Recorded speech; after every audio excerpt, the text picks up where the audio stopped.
water or saliva. Active moisture control. Too wet or too dry, doesn't matter. So anyway, to make a long story short, this is good in the oral environment, in a wet oral environment. I always use this bonding system whenever I use composite. And there are many studies supporting that. And also I use special composite called SDR4, also coming from dense dry cellulosa. Why I use this composite? There's a reason. This composite has very significantly lower shrinkage stress and also the lowest shrinkage stress rate. So this is the reason. Because whenever I use SDR4, there's almost, I don't see any polymerization shrinkage, and even under the microscope. So this is the reason why I use the SDR and also prime and bond reversal system. And also, if you use sodium hypochlorite, it will affect the bonding strength, because sodium hypochlorite significantly reduces the bonding strength of all adhesives. But in endodontic treatment, you have to use sodium hypochlorite. No sodium hypochlorite, no endodontic treatment. But if you use sodium hypochlorite, and if you rinse the root canal with EDTA, it will neutralize sodium hypochlorite. So the use of sodium hypochlorite followed by EDTA resulted in bonding strength value not significantly different from the control. The control is no sodium hypochlorite. So, but this is my technique.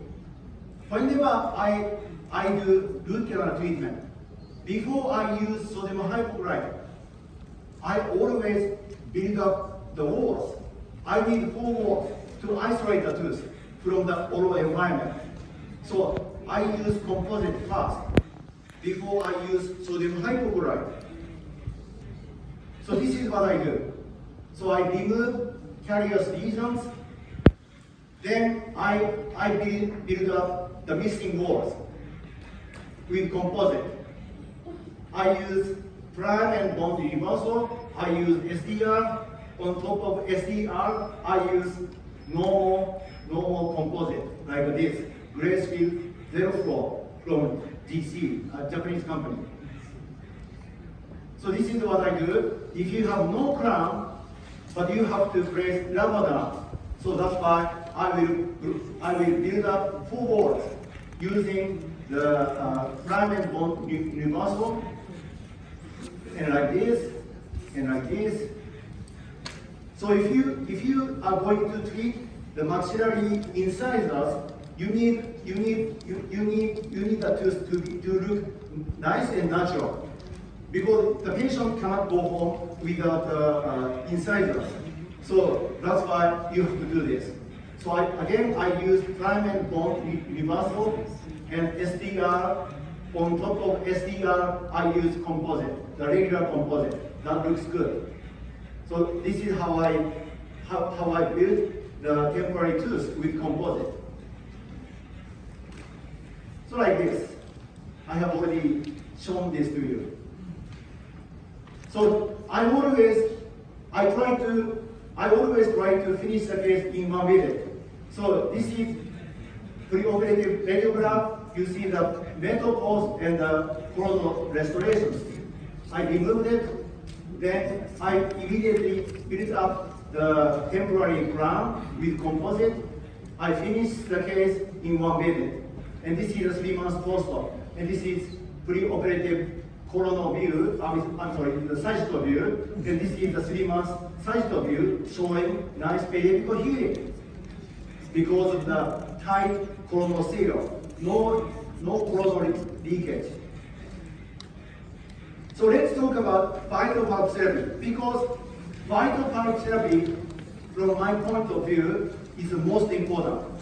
more important than root canal treatment because you can save the vital part. Why you have to do vital part therapy? Do you do vital part therapy? What? Okay, good. Because if you go to the United States, they don't care about vital part therapy because they want to make more money. Because vital part therapy is much cheaper than root canal treatment. Because of that, whenever you say, I have a tooth pain, please do something. Okay, I will remove the pulp and the root canal treatment. But if you go to a good endodontist, okay, I will save the pulp. Then you'll be fine. Don't worry about it.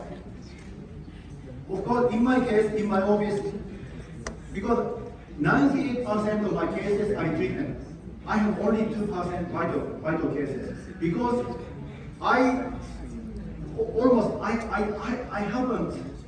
haven't done root canal treatment on vital cases at least more than 15 years. The last time I removed the pulp tissues was more than 15 years ago. So I always try to save the vital pulp tissues. Do you know the reason? Do you know the reason why I do vital pulp therapy? Do you know? Of course, yes. Because I charge more for vital pulp cases. That will motivate myself. This is the key. For example, implant. Because many dentists charge more for implant. Many dentists don't charge a lot for endodontic treatment. That's why many people go to implant instead of saving the tooth. It's a balance. You have to balance yourself. So I always try to save the pulp. And in addition to that, why you do vital pulp therapy? Because maintain the defensive and defensive function of healthy pulp tissues. You can save. So remember what I told you. So if you remove the pulp tissues, you will lose lots of the pressure sensor. So you will apply lots of pressure on the endodontically treated tooth. Then you will have vertical root fracture.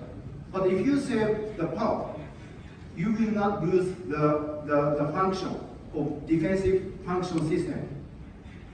And endodontically treated teeth shows higher caries susceptibility because you don't feel any pain, even if you have caries lesions. And longevity of endodontic treated teeth is lower than vital counterparts.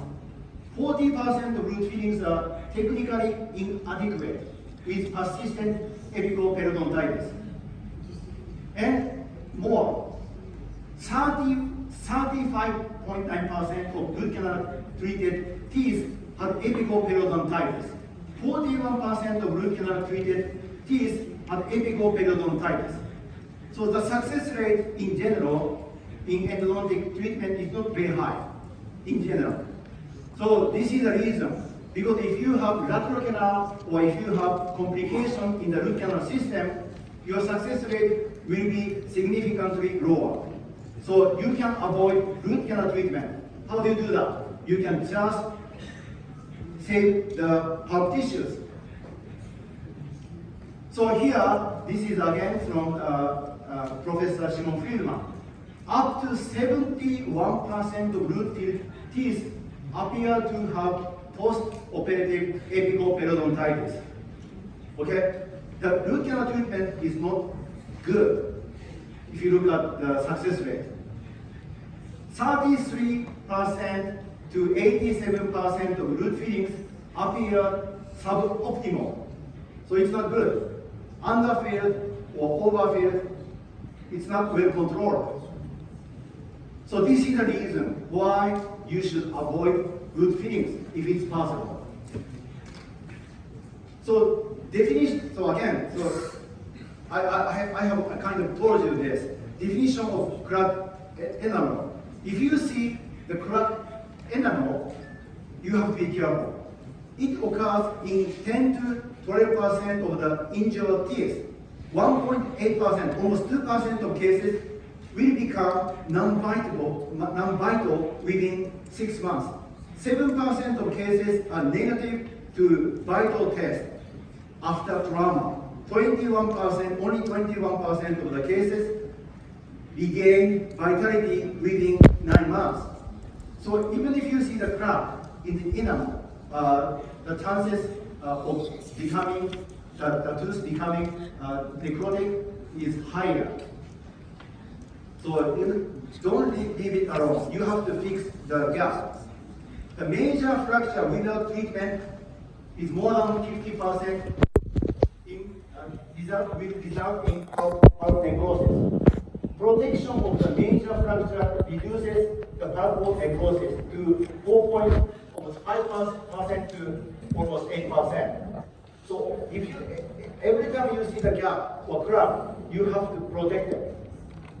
Otherwise, the tooth will become necrotic. So you can do vital pulp therapy as long as the pulp tissues are vital. So you can do vital pulp therapy for the tooth with reversible pulpitis, even irreversible pulpitis. But you cannot do vital pulp therapy when the tooth is necrotic. So, but if you have apical periodontitis, it's not the end of the work, because you have to be careful. Of course, if there are no vital tissues, you cannot do vital pulp therapy. But even if you see the apical region, it doesn't mean the pulp tissues are necrotic. Acute apical periodontitis, usually pulp is necrotic, but there's no apical radiolucency. But if you see small apical radiolucency, it doesn't mean the pulp is already dead. Okay, because it's a reaction of it's an inflammatory reaction to the bacteria. So that's why you see the minor apical lesion, but it doesn't mean you have necrotic pulp tissues. So vital pulp therapy include indirect pulp capping, direct pulp capping, partial pulpotomy, or the complete pulpotomy. In other words, full pulpotomy. So you can do these to save the vital pulp tissues.